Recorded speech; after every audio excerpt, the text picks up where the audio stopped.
আজকের রেসিপিটি হলো স্প্রিং রোল।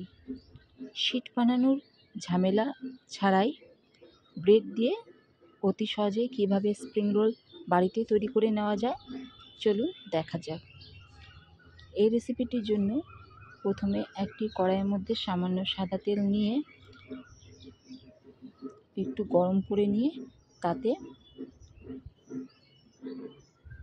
লম্বা লম্বা করে কুচি কুচি করে কেটে রাখা পেঁয়াজ এবং সামান্য রসুনকে গ্রেট করে নিয়ে এটিকে কিছুক্ষণ ভেজে নিতে হবে যতক্ষণ না আদার কাঁচা কাঁচা ভাবটা চলে যায়।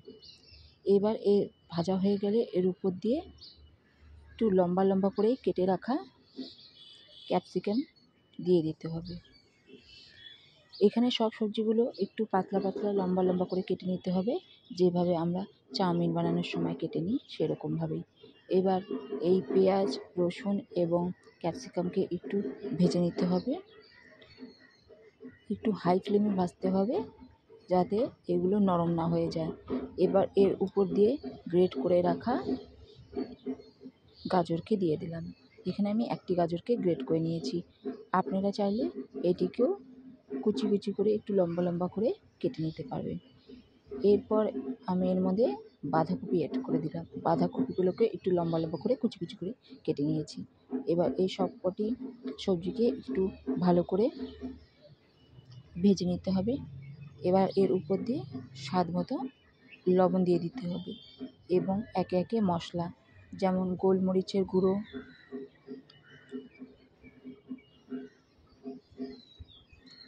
আরও কিছু মশলা অ্যাড করতে হবে। আমি এখানে লঙ্কা বাটা নিয়েছি, আপনারা চাইলে চিলি সসও অ্যাড করতে পারেন।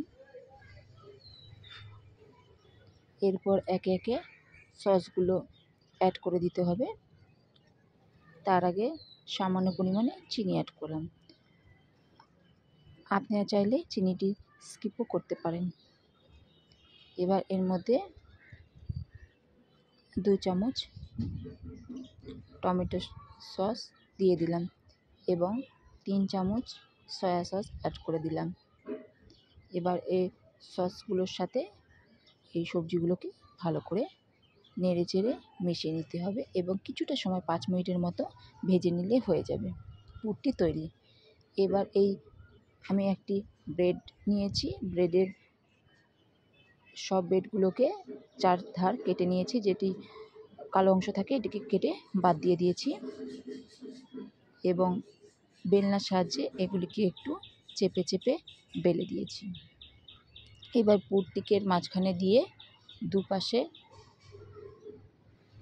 আগে থেকে ময়দা গুলিয়ে রেখেছিলাম জলের মধ্যে, সেটিকে দিয়ে চেপে চেপে হাত দিয়ে আমি বন্ধ করে দিচ্ছি। আমার এই জায়গাটা একটু প্রবলেম হয়েছে, যেহেতু একা একা ভিডিওটি করি তাই আমি দেখতে পারিনি যে ভিডিওতে আমার হাত দেখা যাচ্ছে না। পরে দেখলাম যে রেকর্ডিংটি ভুল হয়েছে। যাই হোক, পাউরুটি মাঝখানে দিয়ে দুপাশ দিয়ে ময়দার ব্যাটারটি লাগিয়ে চেপে চেপে বন্ধ করে দিলাম। এবার এখানে ব্রেড ক্রাম্বস নিয়েছি এবং নিয়েছি ময়দা গোলা এবং এই পাউরুটির দলাটিকে এই ময়দার ব্যাটারের মধ্যে দিয়ে ব্রেড ক্রাম্বসের মধ্যে ভালো করে লাগিয়ে নিয়ে লো ফ্লেমে খুব ভালো করে লাল করে কড়া করে ভেজে নিতে হবে। মনে রাখবেন লো ফ্লেমে ভাজতে হবে, না হলে যেহেতু উপরে ব্রেড ক্রাম্বস আছে হাই ফ্লেমে ভাজলে পরে সেগুলো কালো হয়ে যাবে, তাই লো ফ্লেমে উল্টিয়ে পাল্টিয়ে কড়া করে ভেজে নিতে হবে। ব্রেড ক্রাম্ব এখানে আমি নিজে বানিয়েছি। ব্রেডের যে 4 ধারের কালো অংশটি ছিল সেটিকে আমি গ্রেট করে নিয়েছি এবং সামান্য হালকা ভেজে নিয়েছি, তাহলে তৈরি হয়ে গেল ব্রেড ক্রাম্ব। এভাবে আপনারা ব্রেড ক্রাম্ব বাড়িতেই তৈরি করে নিতে পারেন। দেখুন হালকা আছে আমি ভেজিয়ে উল্টিয়ে পাল্টিয়ে কিছুক্ষণ ধরে 10 মিনিটের মতো সময় লেগেছে ভেজে নিচ্ছি। এবার এগুলো ভাজা হয়ে গেছে, এবার এগুলোকে আমি তেল থেকে উঠিয়ে নিচ্ছি।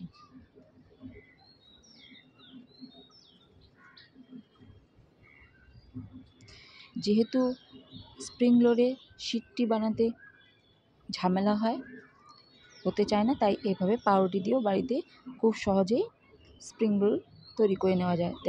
দেখুন কি সুন্দর হয়েছে।